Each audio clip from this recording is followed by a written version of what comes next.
Kieran for Super Necessary, here with the new lightweight FCC champ, Shem Rock. How are you feeling, man? Easy now, yeah. Fresh, look at me. No damage, in and out. Same like always, first round. Talk to us about the fight. Obviously, you mentioned in the lead up to it, first round, it was either going to be a knockout or submission. You got the submission. How did you feel in there when you both started? I felt good. I felt the least nervous I've ever felt.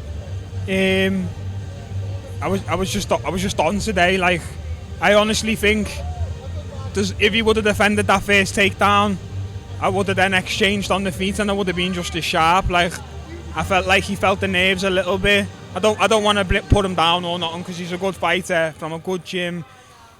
Like, I just felt today was just my day, lad. No matter where the fight went, I was just on. Yeah. Obviously, you were prepared for 5 rounds. Would you have preferred that over the quick finish? You know, get that experience in as well as a pro, or whatever gets me to the UFC faster. First rounds get you there. That's what I think. I mean, you mentioned Dana White. Think he'd be watching and coming for Shem? Of course he's watching. Whether he reaches out is another story, lad, innit?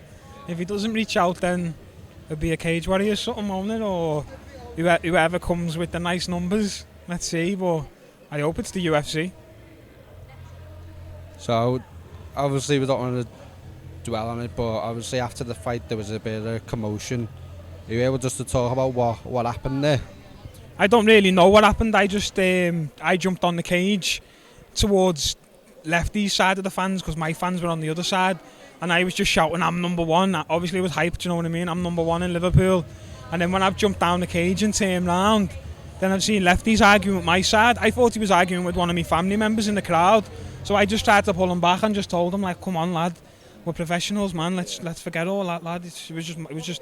If it was his night and I would have had an altercation, I would have tried to level my head as well. So it's a sport. It's just business. It's nothing personal. I like the guy.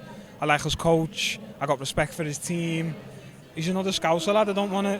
Why do I want to cause a rift in my own community with my own people, lad? That's not who I am, lad. And if you know me, you know I'm not about that, lad. So I just thought it ruined the night a little bit, but I got me win.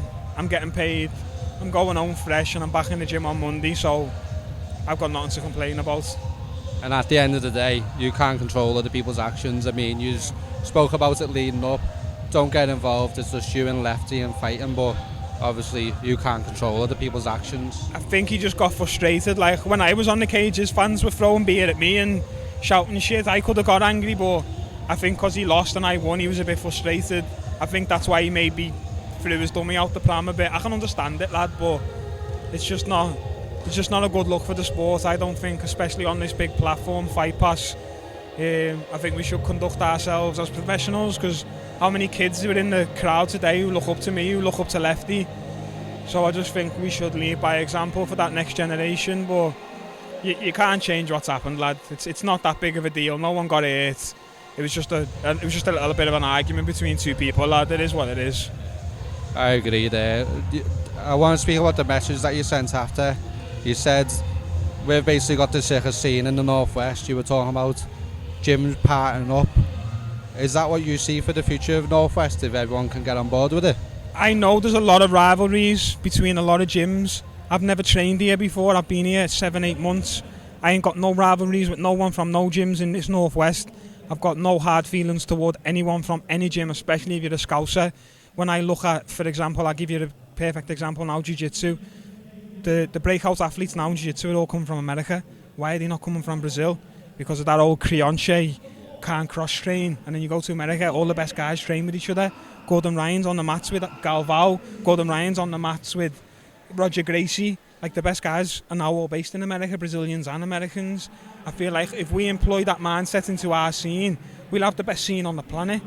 Like, we have got some of the best athletes, but the problem is, one athlete's in Birmingham, one athlete's in Next Gen, one athlete's in Cowabunga. Why can't we all come together? Even if it's just every now and then, a camp here and there. I've got no problems cross-training with anyone from any rival gym, whether I'm going to fight them in the future or not.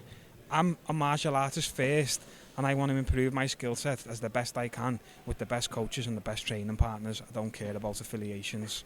I'm next gen, don't get it twisted. I'm next gen, but I'm still not hating on anyone else or anyone else's achievements. I'm cheering for them. I'm a fan of this sport. I'm happy when I see other Scousers winning from other gyms. I'm not one of them who goes, he's from Aspire though, or he's from Cowabon. I'm happy for them all, lad. Like, there's enough for everyone to eat. Yeah. But I don't know if many people are going to hold the same mentality, because I've got the fortunateness of not being here all the time and not having them riffs and arguments. These have got past history, so maybe some of them are just never going to see eye to eye. But hopefully all it takes is one athlete to make that change, who's the next big athlete, and I hope that can be me, lad, because I'm a fan, lad. I'd love to train with fucking... I could name 1,000 names from 1,000 gyms, lad. Yeah. Some of the lads are here, and I'm trying to stay focused on my job, but I'm going, oh look, there's so-and-so there, I want to speak to him. I'll speak to him after. Yeah. That's just who I am, lad. So, in order for this to sort of become a reality, would you have to get people together and squash those beefs in the past, or how would you go about actually making this a reality if you could? Well, I think if I was to go and train at another gym, maybe first time I go there, they're going to be like, fuck him, and they're going to try and hate me, or they're going to come hard at me. But after a week of that, then they're like, nah, he's sound, he's alright, him. And then before you know it, you bring another guy in, and before you know it, everyone's just mingling and mixing. Yeah, some guys are going to bump heads, and some guys are going to have past history, but we're all men, lad.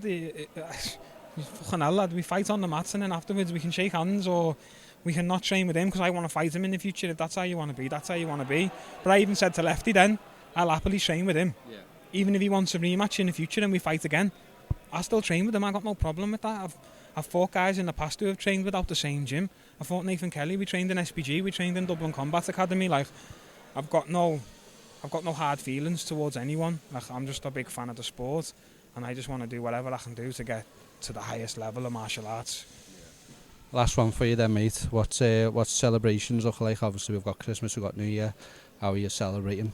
I don't celebrate no holidays. I'll be in the gym on Christmas Day. I'll be in the gym on New Year's Day. I'm in the gym on my birthday. I'm going to go home tonight, reevaluate, speak to my coaches, speak to my strength and conditioning coach, sort my nutrition out, get the weight back on me correctly, and I'll probably be back in the gym on Monday. Will I spar? No, definitely not. But I'll be there. I'll be drilling. I'll be visually learning. Like, I'm a student of the game, and this is all I've got. I don't have a job. I don't have a family. This is, like, people say it's your passion. This isn't my passion.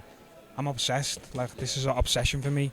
And that's the difference between me and my opponents. They all might be good fighters, but do they want it how I want it? What are they doing on their birthdays? What are they doing on their kids' birthdays? I don't have none of that. I'm in the gym 24/7. And you'll see me on Monday. Watch me Insta story, I'll be there. And also, your Mars meals, they've paid dividends by the looks of it. Are they going to be on the table tonight, one of your Mars meals? So, for those who don't know, we're looking to start a little nutrition thing, selling me Mars meals. So you'll see them soon. They'll be all over me Insta, probably be on delivery and all that one just now. But yeah, that's the first thing I'm doing when I get home now. I'm just having a big scran, big nutritious, healthy scran, none of this McDonald's shite. Yeah, man. Shem, always a pleasure. Congrats, mate. Yeah, nice one, mate.